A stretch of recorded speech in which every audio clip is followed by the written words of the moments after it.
Hi Capricorn cuties, I hope you're doing well. My name is Luna, and today we are doing a general collective timeless love energy check-in for you. This reading is quite specific. I feel like I've been saying that a lot lately. Maybe there's something that you've been repeating a lot to somebody. You feel like you've had to repeat yourself, or you've just been thinking about something repetitively. But anyways, we're going to check in with your energy and take a look at these first 5 cards. You were the first of the collective to give me a bonus oracle message, and the way that they flew out, I definitely felt like they were interconnected. So we're going to talk about that. And then if you feel like this is your reading, then stick along. If not, that's okay. Check one of your other placements, and please only take what resonates and leave behind what does not as the reading progresses. After we do the energy check, we will dive further into tarot and then close the reading off with an oracle message for you. All right, my darlings. So we have Healing Heart. It says healing from heartbreak, freedom from toxic relationship or addiction. And it says karmic relationship, fleeting triggers, turmoil, resentment, lessons, letting go, and loving you. Now, being that this is a relationship reading, you or your person may have dealt with or be dealing with addiction. That could be a sign that you know this reading is yours. If that doesn't apply, you may be going through a period where you're having a difficult time detaching from a relationship where you may feel like there were a lot of lessons that you learned, yes, but also you may carry some resentment. And at this point in time, with this healing period, you are kind of learning or trying to let go and focus on loving you more. You may be feeling triggered by certain things, and have this like fleeting feeling of loss or defeat. Okay? With death, this was supposed to be upright. My bad. Death was upright. I just put it down incorrectly when I reset up my board here. But death represents the ending of something, the ending of a cycle, but also a transformation. In this case, I feel like you are in the midst of that transformation, Cappy, as we were just talking about going through this healing period. Whatever this karmic relationship is, with the Fool here, that tells me that you don't want to move in that direction ever again, I'm hearing. It's quite strong. But at the same time, with the 6 of Swords here in reverse, it feels like you're having a difficult time moving away from it, like I said earlier, once again. But also, it feels like a difficult time finding a sense of peace from moving away from this. Like a little bit of a lack of closure here, or like there were things or thoughts left unsaid. Okay, so if this is your reading, Cappy, then let's dive into your tarot, my darling. Why is the Death card here, please, for Capricorn? Thank you. Whoa. 7 of Pentacles. Why the 7 of Pentacles, please? Thank you. The World in reverse. Okay, so there's this repetitive theme coming up here, Cappy, that, you know, this cycle hasn't fully closed yet. Lack of closure, again, with this card is what I'm feeling. There could also be this sense of, even though this bond may have come to a close or ended, this emotional distance, almost like they're still tugging at your energy, or you can feel them at certain times. That's a very specific message. But with that being said, with the 7 of Pentacles, this is a beautiful depiction of that card. You are more so focused on your individual growth and focused on your independent stability at this time. Maybe focusing more on your career or on your finances. Okay? That seems pretty typical of you anyways. I say that lovingly, of course. Why is the Fool here in reverse for Capricorn, please? Talk to me about the Fool in a reverse for Capricorn. Why is that here? Please, thank you. Oh. The Queen of Wands in reverse. Okay. You may be looking back on this connection with resentment. And on top of the fact that you don't want to go towards this again, ever again, like I said, you're also kind of angry at yourself for doing that in the first place, is what it feels like.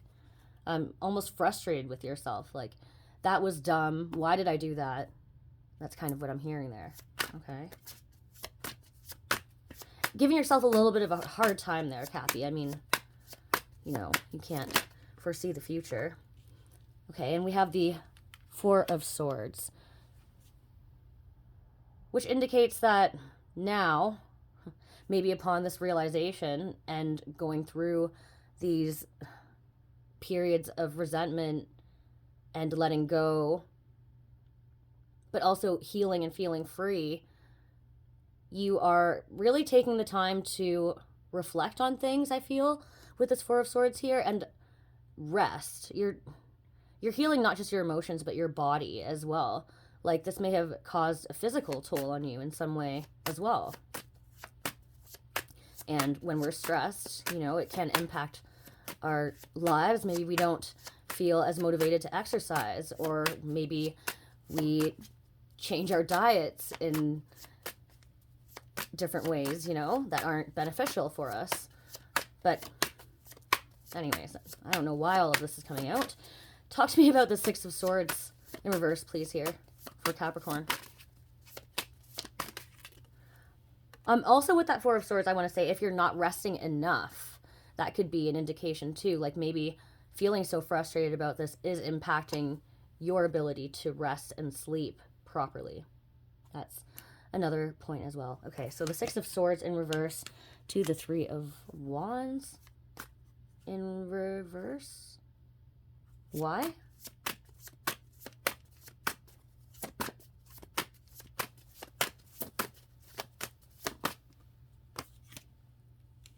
The Moon? You don't want to tell me? Come on. Can I get a clarifier for the Moon, please? Oh, thank you. The Hermit? Really? Okay.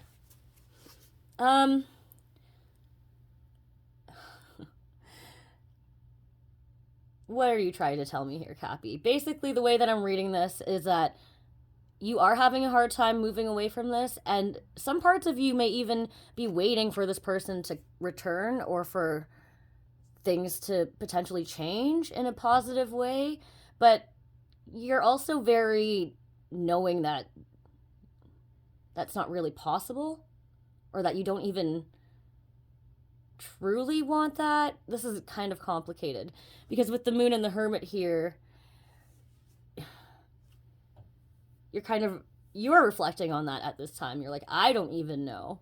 How did this connection really make me feel when I'm going between these fleeting triggers? Oh, and it feels like a lot of turmoil. It's very tumultuous.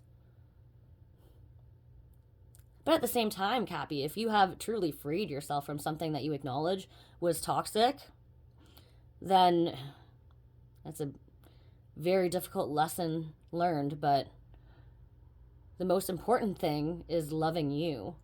Letting go is going to be a process, but loving you can start at any point in time, maybe in small little steps, but one step at a time nonetheless, right?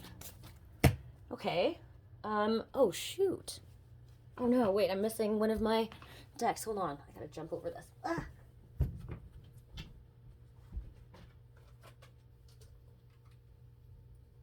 I apologize, Cappy. My bad. Okay. Ooh. I was doing a live reading the other day, and then I had all of my decks at my desk, and I usually, when I do these readings, I read from the floor. Not that it matters, but okay. Are you kidding me? We have Detach. Okay. And we also got Release. Why are you giving me double cards? You know what, Cappy? We're going to read them both. Okay? Oh my goodness. I just flipped right to the page. Oh, Okay, anyways, sorry. The keywords here are reflect, accept, decide, clarity, responsibility, and fairness. Sometimes our ego prevents us from seeing events clearly. It's time to detach emotionally from a relationship or situation so that you can step back and reevaluate. Reflect upon how the relationship is working. Is it satisfying? Did I not say that? What role do you play in its harmony or disharmony? An honest appraisal is required in order to gain clarity and help you better understand what might need to be done to improve it. This is true even if the relationship is already a good one. It's important to accept that your previous actions, decisions, and beliefs have led you to your current situation, whether it's pleasant or difficult. We do steer the course of our lives, although often without conscious intent. By assessing your situation and accepting responsibility for it, you're able to free yourself from the need to blame another person or destiny. There's no guilt associated with this card, only clarity and empowerment. Yes. Once you've detached yourself from and examined a relationship, lack of relationship, or other matter of the heart, you're in a better position to decide what your next step might be. Remember that the detached card knows no ego. Decisions arrived at as a result of drawing this card must be fair and balanced for everyone involved. And the tarot archetype here is justice. Okay, that card did not come out, but it's about balance and truthfulness and honesty with others and with yourself, really, to put it in layman's terms. But, okay, and we have release, which says discard, shed, end, transformation, freedom, and empowerment. I'm pretty sure this is the death card, which we started off with, so it ties all back together. Oh, before I start this message, I also wanted to say, in regards to this detached card, if you're still here and this is resonating for you, it may not even be a romantic relationship, or karmic relationship could be with a friend or sadly sometimes even a family member. So it's going to differ for my Cappies out there, okay? But anyways, so this release card says, an opportunity for renewal around affairs of the heart is available at this time, and it's quite possible that this renewal will happen through release. It's in letting go that you discover what remains, what is truly yours. Sometimes in relationships, you may feel the need to hold on tightly, to those you love, whether or not this love is returned. This can lead to tension and unhappiness for all involved. Even in a good relationship, that keeps coming up, holding on too tightly doesn't allow the relationship to breathe, grow, and mature. Are you restricting someone or trying to attract someone through your will? Discard any need for control and see how the relationship transforms. Watch how releasing the overwhelming need for a relationship allows the perfect one to appear. Shed any beliefs and behaviors that do not serve your highest good. Throughout life, we receive many mixed and often incorrect messages about how a relationship should work. Let go of any preconceived notions or expectations about your relationships or your lack of them. By doing so, your current relationships can flow and flourish in a way that is best for everyone. By being yourself, you also attract to you the relationships that will serve you best. This is also a card of possible endings. Are there relationships that you cling to that you would be better off leaving? In letting go of a stagnant or difficult situation, you empower yourself, opening the way for new and rewarding relationships. And yes, the tarot archetype is death. The affirmation here is I let go of expectations and open myself to relationships that flow and grow. I felt like that was important to say. All right, Cappy, that was a beautiful reading.